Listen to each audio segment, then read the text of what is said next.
আসসালামু আলাইকুম সবাইকে। আশা করি সবাই খুবই ভালো আছো। তোমরা যারা এইচএসসি 26 এবং 27 বছরের শিক্ষার্থী আছো, তোমাদের বাংলার নব্য লেখকদিগের প্রতি নিবেদন প্রবন্ধ নিয়ে আমরা আজকে কথা বলবো। এই প্রবন্ধের খুঁটিনাটি সকল বিষয় আমরা দেখার চেষ্টা করব। এখান থেকে কোন ধরনের এমসিকিউ আসতে পারে, কী ধরনের সিকিউ আসতে পারে, জ্ঞানমূলক প্রশ্ন আসতে পারে, অনুধাবন প্রশ্ন আসতে পারে, সব কিছুই আমরা দেখার চেষ্টা করব। তো প্রথমত আমরা গল্পের লেখক পরিচিতি, মূল গল্প এটা নিয়ে আলোচনা করব এবং এরপরে এখান থেকে আসতে পারে এমন 40-45টার মতো এমসিকিউ আমরা দেখব। তারপর আমরা জ্ঞানমূলক প্রশ্ন দেখব, অনুধাবন দেখব এবং সর্বশেষ আমরা সৃজনশীল প্রশ্ন প্র্যাকটিস করব। আশা করি এই ক্লাসটা করলে এখান থেকে যে ধরনের প্রশ্ন আসা সম্ভব সকল প্রশ্নের উত্তর তুমি করতে পারবে। তো চলো শুরু করি। আমরা প্রথমে পড়ব হচ্ছে লেখক পরিচিতি সম্পর্কে। আমরা জানি যে বাংলার নব্য লেখকদিগের প্রতি নিবেদন প্রবন্ধটা আমাদের বঙ্কিমচন্দ্র চট্টোপাধ্যায় লিখেছেন।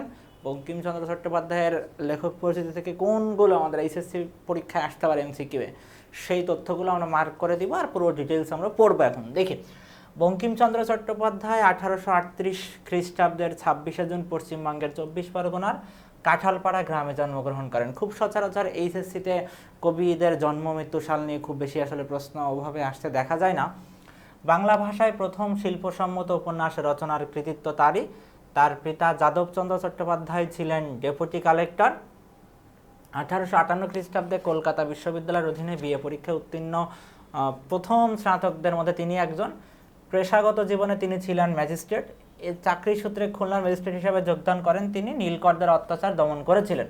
দায়িত্ব পালনে তিনি ছিলেন নিষ্ঠাবান, যোগ্য বিচারক এবং তার খ্যাতি ছিল।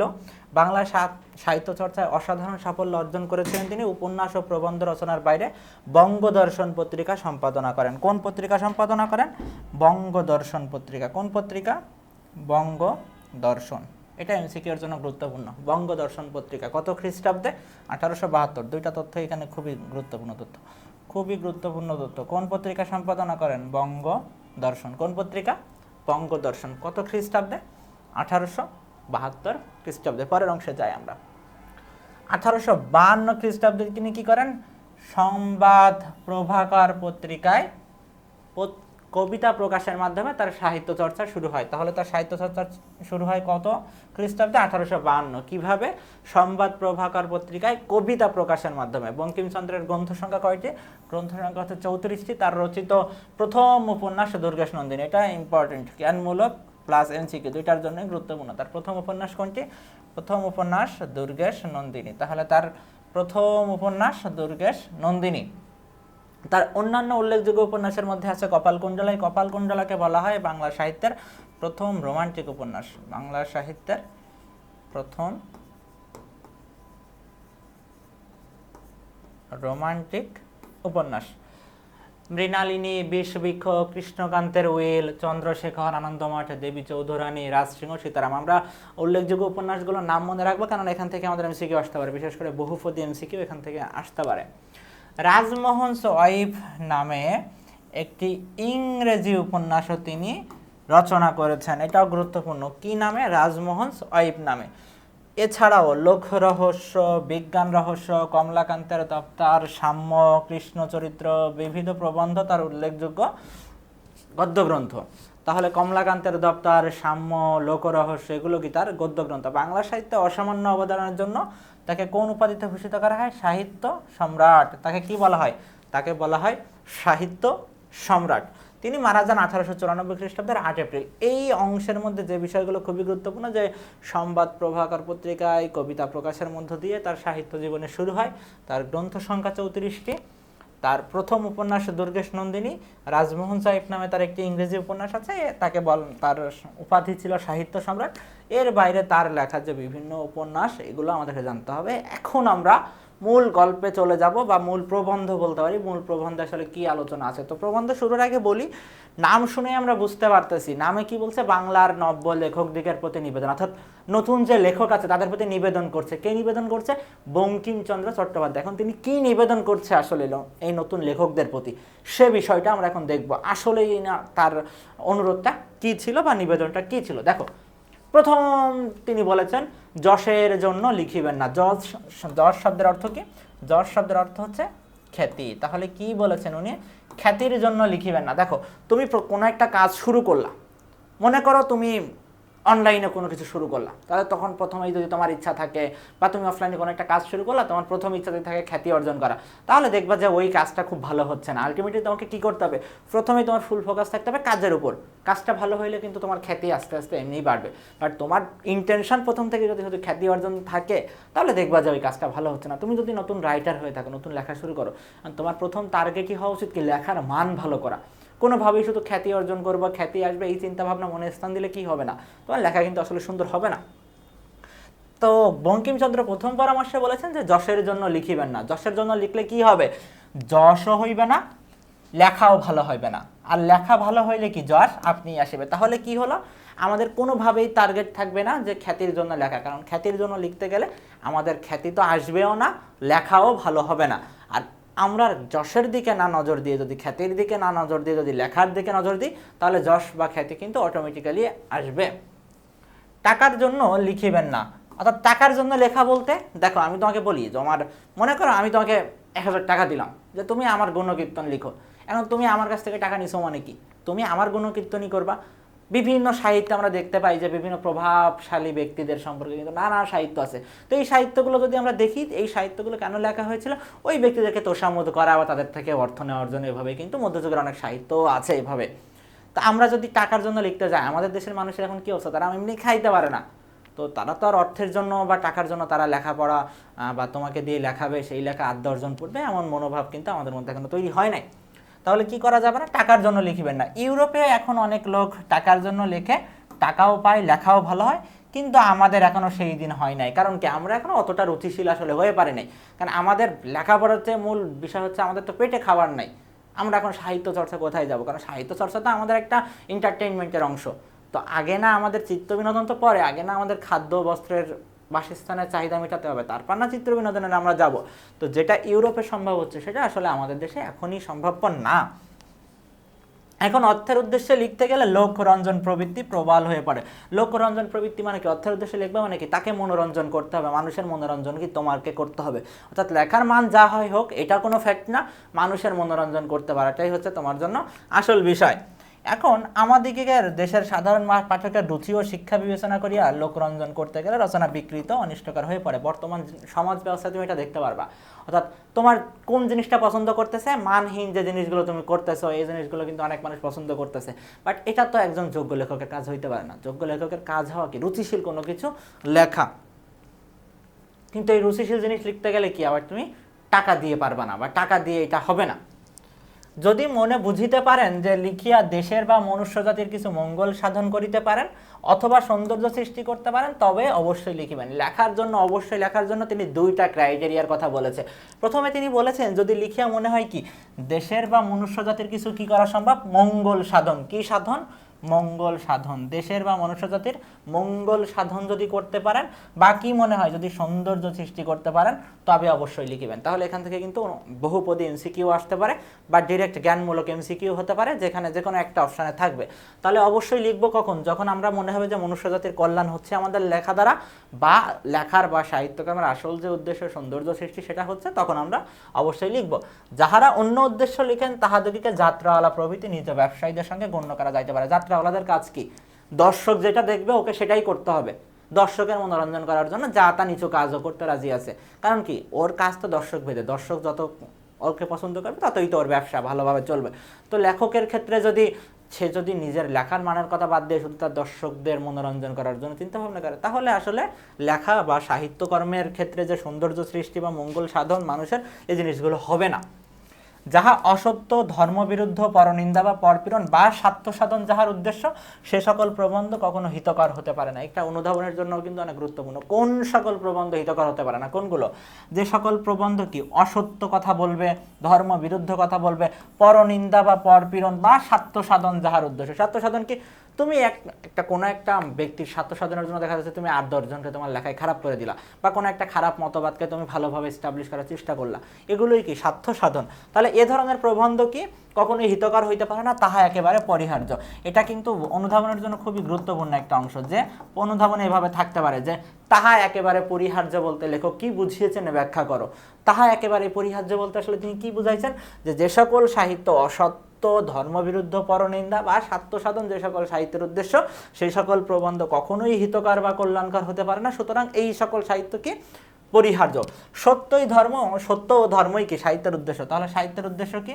সত্য ও ধর্মই হচ্ছে সাহিত্যের উদ্দেশ্য। সাহিত্যের উদ্দেশ্য বলা হয়েছে কোনটাকে? সত্য ও ধর্মকে। অন্য উদ্দেশ্যে লেখনী ধারণ মহাপাপ। অন্য উদ্দেশ্য মানে কোন উদ্দেশ্য?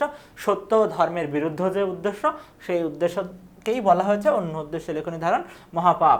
যাহা লিখিবেন তাহা হঠাৎ ছাপাইবেন না, কিছুকাল উহা ফেলিয়া রাখিবেন, কিছুকাল পরে উহা সংশোধন করিবেন, তাহা হইলে দেখবেন প্রবন্ধে অনেক দোষ আছে। তোমরা যারা এখন ফেসবুক ইউজ করো, তোমরা এই জিনিসটা রিলেট করতে পারো। মনে করো তুমি এখন এইচএসসিতে পড়ো, তুমি যখন ক্লাস 8-এ ফেসবুক ইউজ করতা, তখনকার পোস্ট যদি তুমি এখন দেখো, তখন দেখবা তোমার খুব হাসি পাচ্ছে যে ইস কি লিখতাম, এগুলো কি লিখতাম, মানে খুবই হাস্যকর না? মানে তোমার তখন ফেসবুক আইডির নামগুলো কেমন ছিল দেখা যাচ্ছে, তুমি নিজেই ফেক আইডি খুলতা, এমন এমন নাম থাকতো, মানে এই আকাশের তারা, ওই জ্যোৎস্না, এই সেই নানা ধরনের নাম তোমার থাকতো, এই রাজকুমার, সেই নানা ধরনের নাম তোমার থাকতো। বাট এই জিনিসগুলো কিন্তু এখন তোমার দেখে কি খুবই হাসি পায় যে তুমি আসলে এত ক্রিঞ্জ লেভেলে ছিল যে তুমি এই কাজগুলো করতা। তো আমাদের কোনো কিছু লিখলে তাৎক্ষণিক আসলে এটা প্রকাশ করা যাবে না, কারণ আমাদের চিন্তাধারার কিন্তু আরও পরিবর্তন হবে। কিছুদিন পরে দেখা যাবে আমাদেরই যা লিখছি আমাদের নিজের কাছেই হাস্যকর লাগে যে আসলে কি মতবাদ আমি ব্যক্ত করেছি। তো এই জিনিসগুলো কিন্তু আমার সাথে রিলেটেড খুব স্বাভাবিকভাবে। লেখক কিন্তু নতুন যারা লেখক তাদেরকেও এই পরামর্শটা দিয়েছেন, কি করা যাবে না, যাহা লিখব তাহা কিন্তু হঠাৎ কি করা যাবে না, ছাপানো যাবে না। কি করতে হবে দেখো, কাব্যনাটক উপন্যাস 2-1 বছর ফেলিয়া রাখলে, কত বছরের কথা বলেছে? 2-1 বছর ফেলিয়া রাখিবে, তারপর কি উহা সংশোধন করিলে দেখিবে কি বিশেষ উৎকর্ষ লাভ করা যায়। যাহারা সাময়িক সাহিত্যের কাজে ব্রতী, তাহাদের পক্ষে এই নিয়ম রক্ষাটা ঘটিয়া ওঠে না। সাময়িক সাহিত্য মানে কি? তাৎক্ষণিক কোনো ঘটনা ঘটবে, ইনস্ট্যান্ট সেই ঘটনা নিয়ে কোনো একটা কিছু লেখা।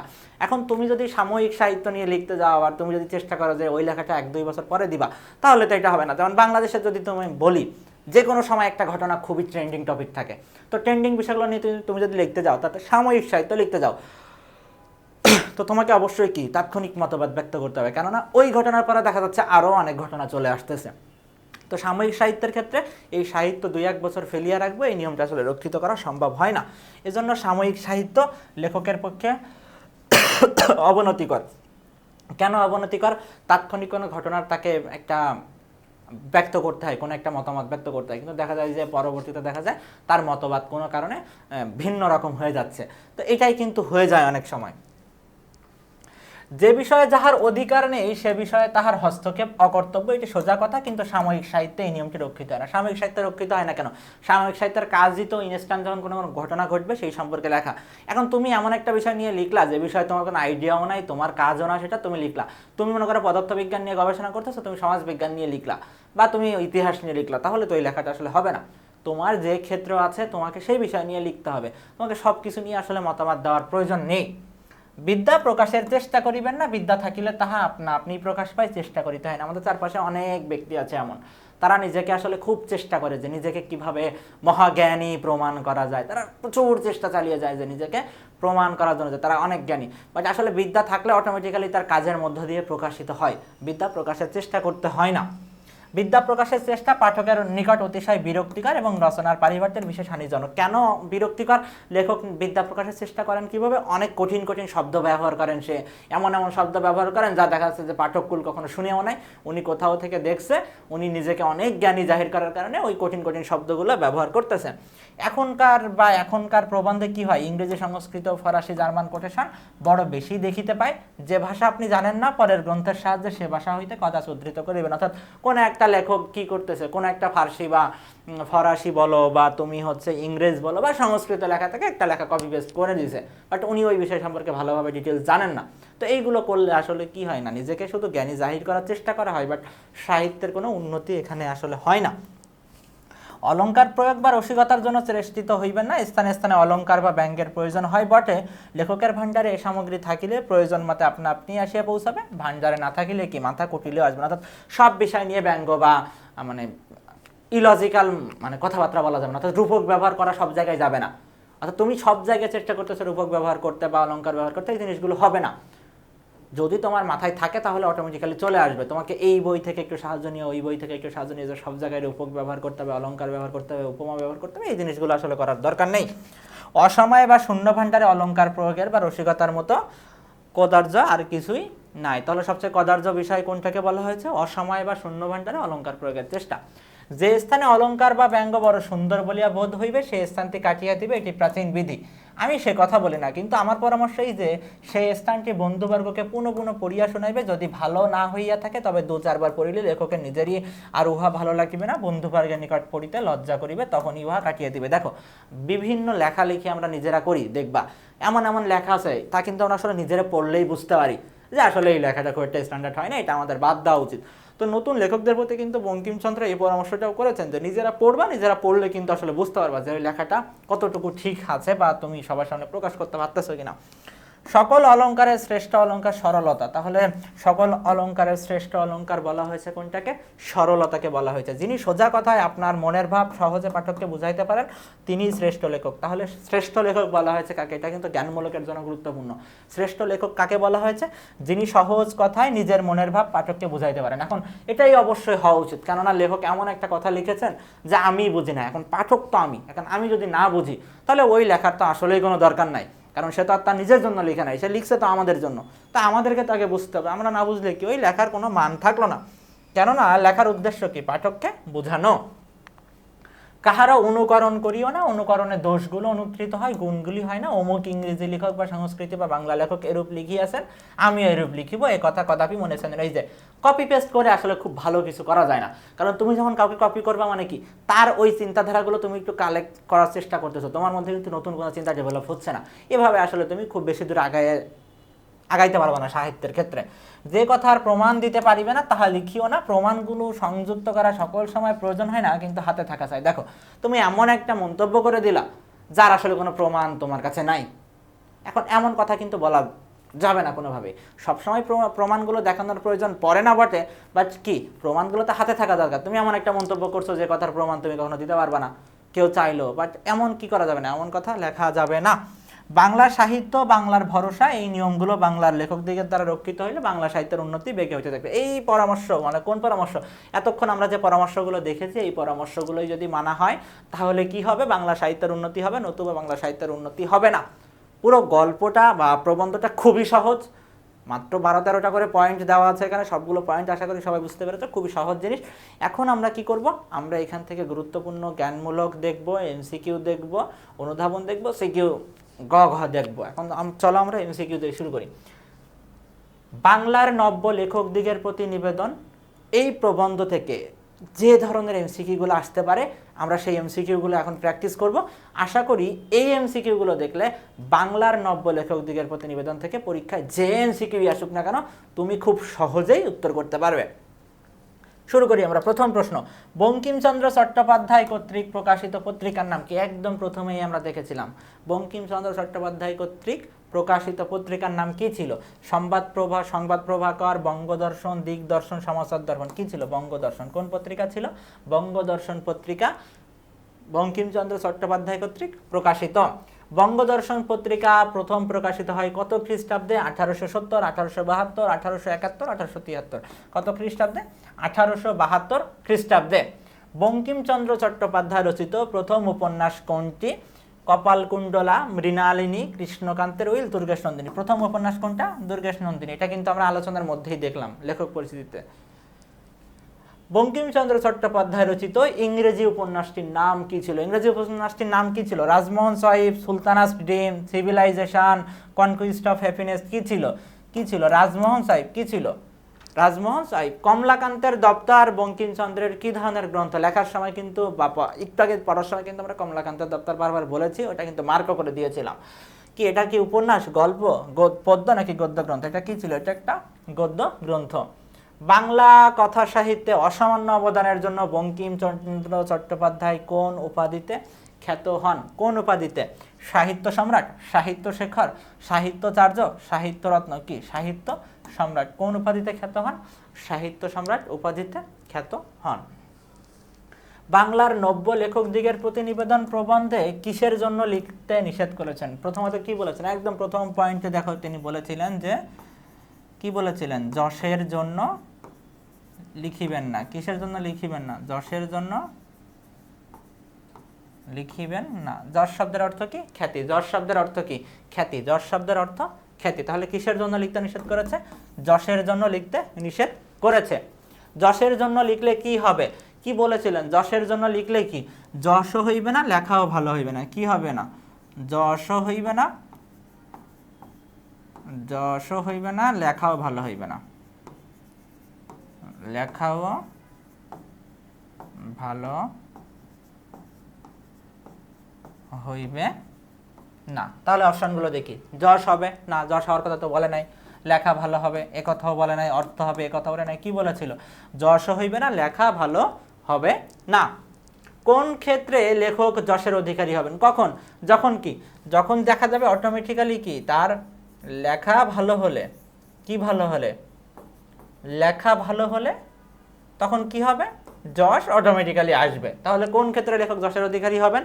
লেখা ভালো হলে, লেখক সুপ্রতিষ্ঠিত ব্যক্তি হলে, যশের জন্য লিখলে, অর্থের জন্য লিখলে। কিসের জন্য লিখলে? লেখা ভালো হলে। লেখা ভালো লেখার সঙ্গে নিচের কোনটি সম্পর্ক রয়েছে? অর্থের, খ্যাতির, অলংকারের, স্বার্থের। কিসের? খ্যাতির।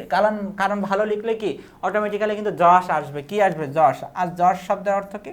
যশ শব্দের অর্থ হচ্ছে খ্যাতি। যশ শব্দের অর্থ কি? খ্যাতি। প্রবন্ধ অনুসারে কোথায় অনেকে টাকার জন্য লেখে এবং টাকাও পায়? কোথায়? কোথায় দেখেছিলাম আমরা? এশিয়ায়, আফ্রিকায়, ইউরোপে, অস্ট্রেলিয়ায়। কোথায়? ইউরোপে অনেক লোক টাকার জন্য লেখে, টাকাও পায়, লেখাও ভালো হয়। তারা অনেক রুচিশীল মানুষ, তাদের সবই ঠিক আছে। আমাদের এখনো সেই দিন আসে নাই। কোন দিন আসে নাই? টাকার বিনিময়ে সুসাহিত্য রচনার দিন, সম্মানী ছাড়াই সুসাহিত্য রচনার দিন, সুশিক্ষার প্রভাবে সুসাহিত্য রচনার দিন, শিক্ষা ছাড়াই সুসাহিত্য রচনার দিন। কোনটা? টাকার বিনিময়ে সুসাহিত্য রচনার দিন। আমাদের এখনো কোন দিন আসে নাই? টাকার বিনিময়ে সুসাহিত্য রচনার দিন। অর্থের উদ্দেশ্যে লিখতে গেলে আমাদের কোন প্রবৃত্তি প্রবল হয়ে ওঠে? চুরি করার প্রবৃত্তি, হিংসাত্মক প্রবৃত্তি, স্বার্থসাধন প্রবৃত্তি, লোকরঞ্জন প্রবৃত্তি। কি? লোকরঞ্জন প্রবৃত্তি। অর্থাৎ আমাদের এমনভাবে লিখতে হবে যে লোক যেন খুশি হয়। এখন লোক খুশি করতে গেলে আমি কি লিখতেছি না লিখতেছি, লেখার মান কি হচ্ছে না হচ্ছে, এটা আসলে কোনো ফ্যাক্ট না। আমাকে কি লোকের খুশি করাটাই হচ্ছে আসল বিষয়। যেমন তোমরা এখন দেখবে যে বিভিন্ন সোশ্যাল ওয়েবসাইট আছে বা বিভিন্ন মানে প্ল্যাটফর্ম, যেমন টিকটক বলো, লাইক, এরকম অনেক কিছু আছে যেখানে কি মানুষের খুশি করতে গিয়ে তুমি যা খুশি তাই করতেছো। বাট এখানে তুমি যে নিজেকে খুব বাজেভাবে উপস্থাপন করতেছো, এটা কিন্তু তোমার মধ্যে আসতেছে না। তোমার কি লোক রঞ্জন করাটাই হচ্ছে বা লোকের বাহবা পাওয়াটাই কি তোমার আসল উদ্দেশ্য হচ্ছে। সাধারণ পাঠকের রুচি ও শিক্ষা বিবেচনা করে লোকরঞ্জন করা হলে রচনা কেমন হয়ে ওঠে? সত্য ও সুন্দর, জটিল ও দুর্বোধ্য, বিকৃত অনিষ্টকর, সরল ও সহজবোধ্য। কি হয়? রচনা বিকৃত ও অনিষ্টকর হয়ে ওঠে। কি হয়ে ওঠে? রচনা বিকৃত ও অনিষ্টকর হয়ে ওঠে। আমাদের সাধারণ পাঠকদের মনোরঞ্জন করে সাহিত্য রচনা করা হলে রচনা বিকৃত ও অনিষ্টকর হয়ে ওঠে। কেন? কেন হয়ে ওঠে? কারণ কি? তাতে অর্থপ্রাপ্তির সম্ভাবনা বেশি থাকে বলে, লেখক যশ লাভের আশায় লেখেন বলে, সাধারণ পাঠকগণ শিক্ষা ও রুচিতে পিছিয়ে বলে, লেখা জটিল ও দুর্বোধ্য হয়ে বলে। কারণ কি? সাধারণ পাঠকগণ কি শিক্ষা ও রুচিতে পিছিয়ে বলে। কারণ কি? তাদের তো এখনো আসলে অর্থ কষ্টর কথা বাদ দাও, তাদের তো এখন খাদ্য বস্ত্রের চাহিদাই মিটে নাই। তো তারা তো এই সাহিত্যের গুণাবলী তারা বুঝবে না। এখন তুমি যদি তাদেরকে উদ্দেশ্য করে বা তাদের মনোরঞ্জন করার জন্য লিখো, তাহলে আসলে এই লেখা ভালো হবে না। কারণ কি? তাদের রুচি অনেক পিছিয়ে। বঙ্কিমচন্দ্রের মতে সাহিত্য রচনার সঙ্গে কোন উদ্দেশ্যটি সম্পর্কযুক্ত? মানব কল্যাণ, লোকরঞ্জন, যশলাভ, অর্থলাভ। তিনি কি বলেছিলেন? মানব কল্যাণ। যদি লিখে মনে হয় কি মানুষের কল্যাণ সাধন করতে পারবা, তাহলে কি করবা? অবশ্যই লিখবা। বাংলার নব্য লেখকদিগের প্রতি নিবেদন প্রবন্ধে কোনটি সাহিত্য রচনার অন্যতম উদ্দেশ্য বলা হয়েছে? সাহিত্য রচনার অন্যতম উদ্দেশ্য কোনটি? প্রতিপত্তি অর্জন, সৌন্দর্য সৃষ্টি, খ্যাতি লাভ, ব্যক্তি সাধ্য উদ্ধার। কি বলেছিল? কি বলেছিল? সাহিত্যের অন্যতম উদ্দেশ্য কি? সাহিত্যের অন্যতম উদ্দেশ্য হচ্ছে কি? সৌন্দর্য সৃষ্টি। কি সৃষ্টি? সৌন্দর্য সৃষ্টি। সৌন্দর্য সৃষ্টি। তাহলে উত্তর হচ্ছে দ্বিতীয়টা। মানব কল্যাণ ও সৌন্দর্য সৃষ্টি ব্যতীত অন্য উদ্দেশ্যে সাহিত্য রচয়িতা কাদের সঙ্গে তুলনীয়? রিক্সাওয়ালা, ফেরিওয়ালা, যাত্রাওয়ালা, কাবুলিওয়ালা। কি? যাত্রাওয়ালা, নিচু ব্যবসায়ীদের। যাত্রাওয়ালাদের কাজ কি? ওর দর্শক যেটা দেখবে, যেটা দেখে খুশি পাবে, ওকে খুশি হবে, ওকে তাই করতে হবে। এটা যাই হোক না কেন, ওকে সেটা করতেও এক প্রকার বাধ্যই। কিভাবে দেশের বা মনুষ্য জাতির মঙ্গল করা সম্ভব? অর্থ উপার্জন করে, সাহিত্য রচনা করে, সাময়িক সাহিত্যের মাধ্যমে সাহিত্য ছাপিয়ে কি সাহিত্য রচনা করে কিন্তু দেশের বা মনুষ্য জাতির কল্যাণ করা সম্ভব। সাহিত্য হচ্ছে সমাজের দর্পণ। সমাজকে যদি একজন লেখক ভালোভাবে উপস্থাপন করতে পারেন, তাহলে কি আলটিমেটলি কিন্তু সমাজের কল্যাণ বা মানব কল্যাণ সাধিত হবে। বঙ্কিমচন্দ্রের মতে কোন প্রবন্ধ কখনো হিতকর হতে পারে না? যা অত্যন্ত দুর্বোধ্য, যাতে বানান ভুলের আধিক্য রয়েছে, যা মানুষের অনিষ্ট সাধন করে, যাতে লোকরঞ্জন করা যায়। কি? যা মানুষের অনিষ্ট সাধন করে, যাহা কি বলা ছিল? যাহা অসত্য, যাহা অসত্য ধর্মবিরুদ্ধ পরনিন্দা পরপীড়ন বা স্বার্থ সাধন যাহার উদ্দেশ্য সে সকল প্রবন্ধ কি হইতে পারে না, কখনো হিতকর হইতে পারে না। সুতরাং তাহা একেবারে পরিহার্য। কোন বিষয়গুলো পরিহার্য? লোকরঞ্জনের প্রবৃত্তি, লেখাকে সরল করে তোলার চেষ্টা, সব প্রমাণ লেখায় সংযুক্তকরণ, মানব কল্যাণ ব্যতীত ভিন্ন উদ্দেশ্যে সাহিত্য রচনা করা। এটাই হচ্ছে সঠিক উত্তর। কোনটা? মানব কল্যাণ ব্যতীত ভিন্ন উদ্দেশ্যে সাহিত্য রচনা। রচনার উৎকর্ষ সাধনের জন্য করণীয় কি? রচনার উৎকর্ষ সাধন করতে গেলে কি করতে হবে? লেখার পর ত্রুটি সংশোধনের সময় নেওয়া, লেখায় বিদ্যা প্রকাশের চেষ্টা করা, লেখায় অলংকার প্রয়োগে সচেষ্ট থাকা, উন্নত সাহিত্যের অনুকরণ করা। লেখার উৎকর্ষ সাধনের জন্য কি করতে হবে? লেখার পর ত্রুটি সংশোধনে কি করতে হবে? ত্রুটি সংশোধনে সময় নিতে হবে। লেখার পর ত্রুটি সংশোধনে সময় নেওয়া। কাব্য, নাটক ও উপন্যাস কত বছর ফেলে রেখে সংশোধন করা উচিত? কত বছর? 1-2 বছর, 2-1 বছর, 3-4 বছর, 4-5 বছর। কত বছর? 2-1 বছর। কত বছর? 2-1 বছর। বঙ্কিমচন্দ্রের মতে কোন বিষয়টি লেখকের পক্ষে অবনতিকর? সাময়িক সাহিত্য রচনা করার চেষ্টা, অতি সরল রচনা লেখার চেষ্টা, লেখায় প্রমাণ দাখিলের চেষ্টা, মানব কল্যাণে লেখার চেষ্টা। কোনটা লেখকের পক্ষে অবনতিকর? হচ্ছে সাময়িক সাহিত্য রচনার চেষ্টা। সাময়িক সাহিত্য মানে কি? তাৎক্ষণিক কোনো ঘটনা সম্পর্কে লেখালেখি করা।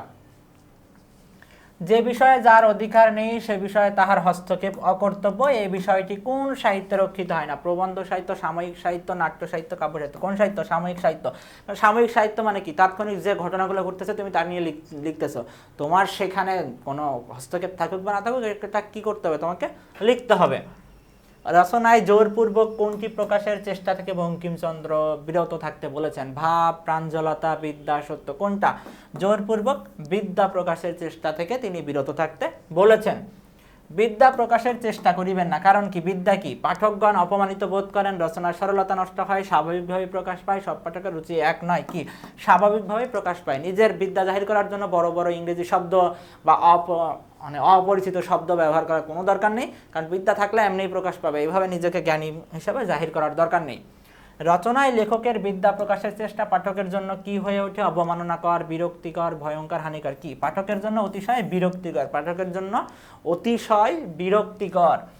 রচনার পারিপাট্যে বিশেষ হানিজনক কোনটি? রচনা ফেলে রাখা, প্রমাণাদি সংযুক্ত করা, অলংকার প্রয়োগ, বিদ্যা প্রকাশের চেষ্টা। পারিপাট্যের বিশেষ হানিজনক হচ্ছে বিদ্যা প্রকাশের চেষ্টা। বিদ্যা প্রকাশের চেষ্টা।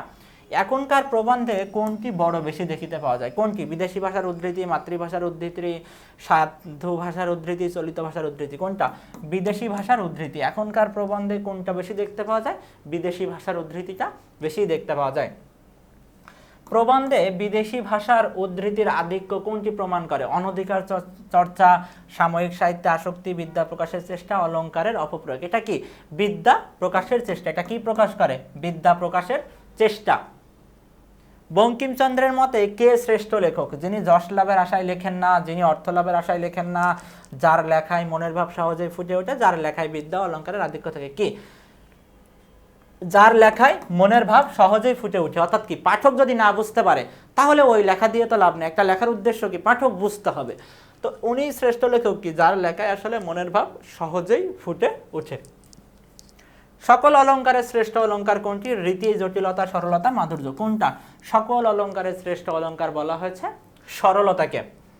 বঙ্কিমচন্দ্র কারো লেখার অনুকরণ করতে নিষেধ করেছেন কেন? কেন নিষেধ করেছেন? কারণ অনুকরণে গুণগুলো অনুকৃত হয়, অনুকরণে দোষগুলো অনুকৃত হয়, অনুকরণে বিদ্যা প্রকাশ পায়, অনুকরণে অনধিকার চর্চা ঘটে। কি হয়? অনুকরণে দোষগুলো অনুকৃত হয়, গুণগুলো অনুকৃত হয় না। ব্যাধি সংক্রামক, স্বাস্থ্য নহে, বাংলার নব্য লেখকদিগের প্রতি নিবেদন প্রবন্ধের কোন কথাটির ক্ষেত্রে উক্তিটি প্রযোজ্য? সকল অলংকারের শ্রেষ্ঠ অলংকার সরলতা, বিদ্যা প্রকাশের চেষ্টা করিবেন না, অনুকরণে দোষগুলো অনুকৃত হয়, গুণগুলো না, টাকার জন্য লিখবেন না। কোনটা? অনুকরণে দোষগুলো অনুকৃত হয়, গুণগুলো হয় না। আমাদের দেশের পাঠক বিবেচনায় সেই রচনা হিতকর হতে পারে না যে রচনা কি? লেখক স্বার্থ সাধনের জন্য লেখেন, সঠিক। লেখক অর্থ লাভের জন্য লেখেন, এটাও সঠিক। পরনিন্দা বা পরপীড়নকে উৎসাহিত করে, এটাও সঠিক। অর্থাৎ কি? এখানে তিনটাই সঠিক উত্তর। এটা হচ্ছে বহুপদী টাইপের প্রশ্ন। পরবর্তীটা দেখি আমরা। সাহিত্যের উদ্দেশ্য কোনটা? সত্য সুন্দরের চর্চা। গুড, এটা সাহিত্যের উদ্দেশ্য। পাঠকের মনোরঞ্জন না, এটা সাহিত্যের উদ্দেশ্য না। মানব জাতির বা মনুষ্য জাতির কল্যাণ সাধন, এটাও সাহিত্যের উদ্দেশ্য। তাহলে সাহিত্যের উদ্দেশ্য কোনটা? এখানে সঠিক উত্তর হচ্ছে 1 ও 3 নাম্বার। তো এতক্ষণ আমরা বাংলার নব্য লেখকদের প্রতি গুরুত্বপূর্ণ আসার মতো গুরুত্বপূর্ণ এমসিকিউগুলো দেখলাম। আশা করি এই এমসিকিউগুলো দেখলে বাংলার নব্য লেখকদের প্রতি প্রবন্ধ থেকে যে কোনো এমসিকিউ আসলে তুমি উত্তর করতে পারবে। এখন আমরা দেখব বাংলার নব্য লেখকদের প্রতি নিবেদন প্রবন্ধের কোন জ্ঞানমূলক প্রশ্নগুলো আমাদের পরীক্ষায় আসার জন্য খুব বেশি উপযোগী। আশা করি এই জ্ঞানমূলক প্রশ্নগুলো দেখলে তোমরা অবশ্যই তোমাদের যে কোনো পরীক্ষায় বাংলার নব্য লেখকদের প্রতি নিবেদন প্রবন্ধ থেকে যে জ্ঞানমূলকই আসুক না কেন উত্তর করতে পারবে। তো চলো আমরা শুরু করি। প্রথম জ্ঞানমূলক দেখো, বাংলা কথা সাহিত্যে অসামান্য অবদানের জন্য বঙ্কিমচন্দ্র কোন উপাধিতে খ্যাত হন? কোন উপাধিতে? বাংলা কথা সাহিত্যে অসামান্য অবদানের জন্য বঙ্কিমচন্দ্র সাহিত্য সম্রাট উপাধিতে ভূষিত হন। কোন উপাধিতে? সাহিত্য সম্রাট উপাধিতে খ্যাত হন। সাধারণ পাঠকদের কি বিবেচনায় লোকরঞ্জন করতে গেলে রচনা বিকৃত ও অনিষ্টকর হয়ে পড়ে? কি বিবেচনায়? সাধারণ পাঠকদের শিক্ষা ও রুচি বিবেচনায় লোকরঞ্জন করতে গেলে রচনা বিকৃত ও অনিষ্টকর হয়ে পড়ে। বঙ্কিমচন্দ্র যাত্রাওয়ালাদের কেমন ব্যবসায়ী বলে অভিহিত করেছেন? বঙ্কিমচন্দ্র যাত্রাওয়ালাদের নিজ ব্যবসায়ী হিসাবে তুলনা বা অভিহিত করেছেন। কোন প্রবন্ধ কখনো হিতকর হতে পারে না? কোন প্রবন্ধ? যে প্রবন্ধ কি অসত্য, ধর্মবিরুদ্ধ, পরনিন্দা বা পরপীড়ন বা স্বার্থ সাধন যার উদ্দেশ্য। তাহলে কি হবে? পরনিন্দা, এই যে অসত্য, ধর্মবিরুদ্ধ, পরনিন্দা, পরপীড়ন বা স্বার্থ সাধন যাহার উদ্দেশ্য, সে সকল প্রবন্ধ কি হইতে পারে না? কখনো হিতকর হইতে পারে না। বঙ্কিমচন্দ্র চট্টোপাধ্যায়ের মতে সাহিত্যের উদ্দেশ্য কি? সাহিত্যের উদ্দেশ্য কি? বঙ্কিমচন্দ্র চট্টোপাধ্যায়ের মতে সাহিত্যের উদ্দেশ্য হলো সত্য ও ধর্ম। তাহলে সাহিত্যের উদ্দেশ্য কোনটা? সত্য ও ধর্ম। লেখকের মতে সত্য ও ধর্ম ব্যতীত অন্য উদ্দেশ্যে লেখনী ধারণ কি? লেখকের মতে সত্য ও ধর্ম ব্যতীত অন্য উদ্দেশ্যে লেখনী ধারণ মহাপাপ। অন্য উদ্দেশ্যে লেখনী ধারণকে কি বলা হয়েছে? মহাপাপ বলা হয়েছে। বঙ্কিমচন্দ্র লেখার পর হঠাৎ না ছাপিয়ে কি করতে বলেছেন? বঙ্কিমচন্দ্র লেখার পর হঠাৎ না ছাপিয়ে কিছুকাল ফেলে রেখে সংশোধন করতে বলেছেন। কি করতে বলেছেন? সংশোধন করতে বলেছেন। ল হবে না, কি হবে? দন্তস্ব হবে। সংশোধন করতে বলেছেন। রচনাকে কিছুকাল ফেলে রাখার নিয়মটি রক্ষিত কাদের পক্ষে ঘটা সম্ভব নয়? কাদের পক্ষে? রচনাকে কিছুকাল ফেলে রাখার নিয়ম সাময়িক সাহিত্য রচনাকারীদের পক্ষে সম্ভব নয়। কি কাদের পক্ষে সম্ভব নয়? সাময়িক সাহিত্য রচনাকারীদের পক্ষে। প্রাবন্ধিকের মতে কোন ধরনের সাহিত্য লেখকের পক্ষে অবনতিকর? লেখকের পক্ষে অবনতিকর কি? সাময়িক সাহিত্য লেখকের পক্ষে অবনতিকর। কোন সাহিত্য? সাময়িক সাহিত্য লেখকের প্রতি অবনতিকর।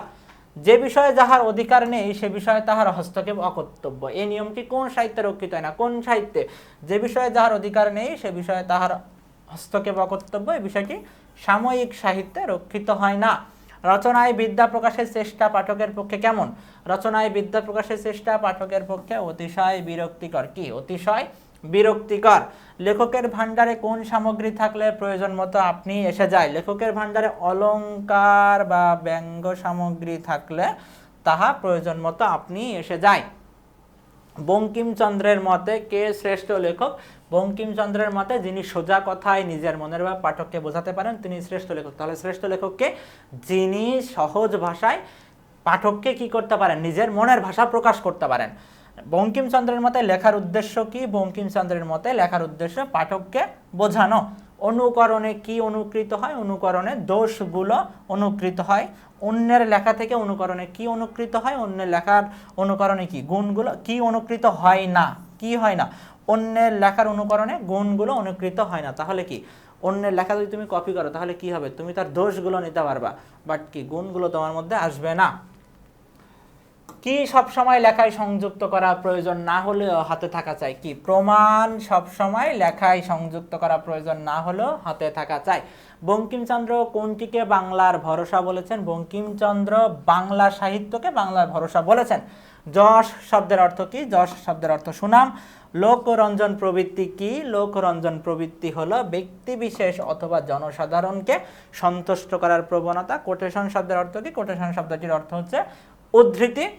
কোটেশন কাকে বলে? অন্যের লেখা থেকে বক্তব্য উদ্ধার করে অপর লেখায় ব্যবহার করাকে কোটেশন বলে।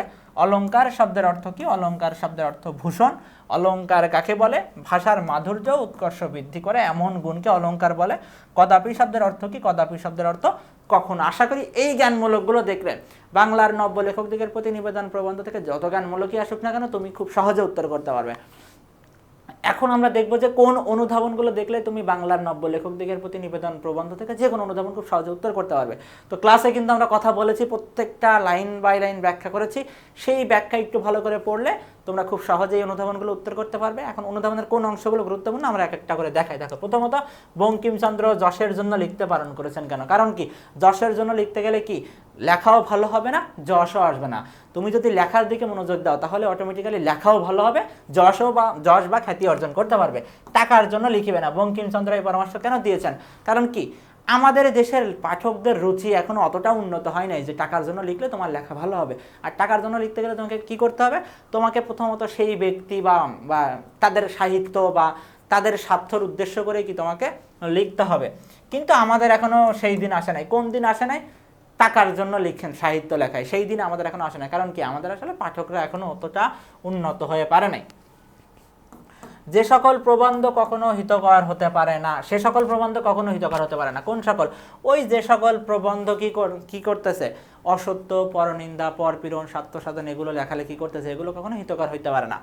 সুতরাং তাহা একেবারে পরিহার্য। কোনগুলো? ওই যে সকল প্রবন্ধ বললাম যে হিতকর না, কিন্তু যেগুলো অসত্য, পরনিন্দা, স্বার্থসাধন বা পরপীড়ন যার উদ্দেশ্য, এগুলো কি হতে পারে না, এগুলো কখনো হিতকর হতে পারে না। এই জন্য কি এগুলো পরিহার্য।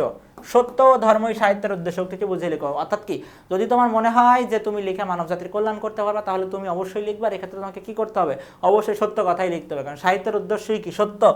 আর ধর্ম বিরুদ্ধে লেখা তোমার লেখা যাবে না। অন্য উদ্দেশ্য লেখনী ধারণ মহাপাপ। কোন উদ্দেশ্যে? সত্য উদ্দেশ্যের বিরুদ্ধে যে উদ্দেশ্য, যে লেখায় তোমার মিথ্যা থাকবে, এই ধরনের লেখা কি মহাপাপ। যাহা লিখিবেন তা হঠাৎ ছাপাইবেন না। এই পরামর্শটা কেন? কারণ কি, তুমি যাহা লিখতেছো তা যদি তুমি 2-1 বছর ফেলে রাখো, তারপর পরে দেখবা যে তোমার দেখে মনে হবে যে ইস, আমি কি লিখতাম, আমার লেখায় নানান ভুল ছিল। এজন্য তাৎক্ষণিক না ছাপিয়ে 2-1 বছর তিনি অপেক্ষা করতে বলেছেন। সাময়িক সাহিত্য লেখকের পক্ষে অবনতিকর। কারণ কি, সাময়িক সাহিত্যে তাৎক্ষণিক কোনো একটা বিষয় নিয়ে মতবাদ ব্যক্ত করতে হয়, কিন্তু কিছুদিন পরে দেখা যাইতে পারে যে ওই মতবাদ কোনো কারণে ভুল হতে পারে। এটি প্রাচীন বিধি। কোনটা প্রাচীন বিধি? যখন তুমি অন্যের লেখা থেকে উদ্ধৃতি দিবা, এটা একটু বারবার পড়বা, পড়ে যদি তোমার খারাপ মনে হয় তুমি কেটে দিবা, এটাই কি প্রাচীন বিধি।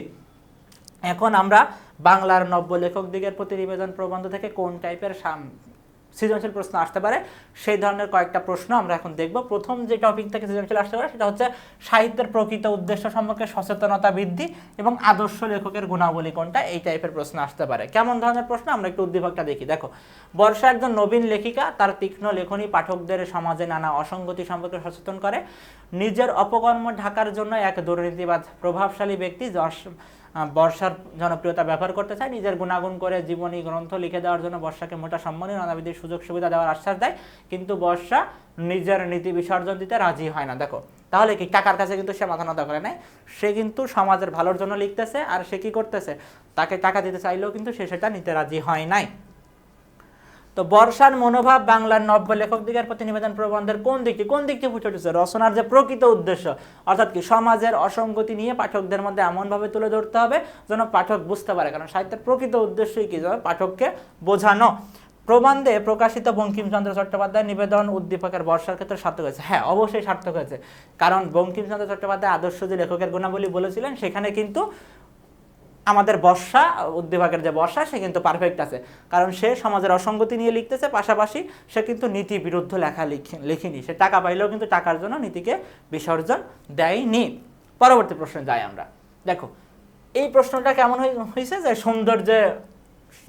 সৌন্দর্য সৃষ্টি, সাহিত্যের মূল উদ্দেশ্যই তো হওয়া উচিত সৌন্দর্য সৃষ্টি। ঠিক তেমন একটা উদ্দীপক আমরা দেখবো। দেখো, ক্ষেতের পরে ক্ষেত চলেছে, ক্ষেতের কাহি শেষ, সবুজ হাওয়ায় দুলছে ও এলো মাথার কেশ, সেই কেশেতে গয়না পরায় প্রজাপতির ঝাঁক, চুতে জল ছিটাই সেতা, কালো কালো কাক, সাদা সাদা বক কোনেরা রচে সেথায় মালা, শরৎকালের শিশির সেতা, জ্বালায় মানিক আলা, ভারী মায়ায় থেকো খোকা, দোলে ধানের ছড়া, মার আঁচলের পরশ খোকা, যেন সকল অভাব হরা। অর্থাৎ এখানে একটা সৌন্দর্য সৃষ্টি হয়েছে কিন্তু লেখালেখি, পড়তেও কিন্তু সুন্দর লাগতেছে আর কি। তখন তুমি যখন সাহিত্যের ভাব নিয়ে পড়তে পারবে, তখন দেখবে যে তোমার মধ্যে একটা গুড ফিলিংস কাজ করতেছে এটা পড়ে। তো এটা আসলে কি হয়েছে, এটা আসলে সৌন্দর্য সৃষ্টি করছে, লেখা দিয়ে কি করছে, সৌন্দর্য সৃষ্টি করছে। উদ্দীপকের 8 চরণে বাংলার নব্য লেখক দিগের প্রতি নিবেদন প্রবন্ধে উল্লেখিত সাহিত্য রচনার কোন উদ্দেশ্য, যে সৌন্দর্য সৃষ্টি। তোমার যদি মনে হয় যে লিখে তুমি কি করতে পারবা, সৌন্দর্য সৃষ্টি করতে পারবা, তাহলে কি তুমি অবশ্যই লিখবা। আমরা আরো একটা সিকিউ প্রশ্ন দেখব। যেখানে আসলে টপিকটাই হচ্ছে কি উৎকর্ষ সাধনের মানে রচনার উৎকর্ষ সাধনের লক্ষ্যে সময় গ্রহণের বিষয়টা থাকবে আর ব্যক্তি স্বার্থের নেতিবাচক প্রভাব। সময় কোনটা আমরা কি লেখক কি বলেছেন যে কাব্য বা কোনো সাহিত্য রচনার পরে 2-1 বছর ফেলিয়ে রাখতে হবে, কারণ 2-1 বছর ফেলিয়ে রাখলে দেখবা যে ওখানে নানা ধরনের ভুল ত্রুটি তোমার চোখে পড়বে। পয়লা বৈশাখের কোড়পত্র ছাপানোর জন্য প্রকাশকের জরুরি তাগেদা একটি প্রবন্ধ লেখে আশিক, কিন্তু লেখাটা নিজের মনোভূত না হওয়ার পরে এক সময় ছাপাতে চাইছে। আশিকের এমন মনোভাবের কথা জানতে পেরে প্রকাশক বলেন পয়লা বৈশাখের সংখ্যায় লেখা ছাপালে বহু লোক তাকে চিনবে, তাছাড়া টাকাও বেশি পাওয়া যাবে। তার কথায় আশিক লেখাটি ছাপাতে রাজি হয়। দেখেছো, তার লেখা কিন্তু খারাপ হয়েছে বা তারপরেও কিন্তু সে ছাপাচ্ছে। অর্থাৎ সাহিত্যের যে মূল উদ্দেশ্য হওয়া উচিত পাঠকের জন্য, সে উদ্দেশ্য কিন্তু সে মানে নাই। আশিকের প্রথম সিদ্ধান্তটি বাংলার নব্য লেখকদিগের প্রতি নিবেদন প্রবন্ধে কোন প্রসঙ্গকে ইঙ্গিত করে? প্রথম দিক কোনটা? কোড়পত্রে বা বৈশাখের কোড়পত্রে ছাপানোর জন্য কি জরুরি তাগিদে একটা প্রবন্ধ লেখে, কিন্তু লেখাটি নিজের মনোভূত না হওয়ার পরেও কি সে ছাপাতে চায়। দেখা যাচ্ছে নিজের মনোভূত কিন্তু হয় না, অর্থাৎ কি লেখা তার নিজেরই ভালো লাগে না, তাহলে পাঠককে কিভাবে ভালো লাগবে? বাট তারপরেও সে ছাপাইতে যাচ্ছে। তাহলে কি এখানে সাহিত্য বা রচনার যে উৎকর্ষ সাধনের যে দিকটা সেটা কিন্তু এখানে অনুপস্থিত।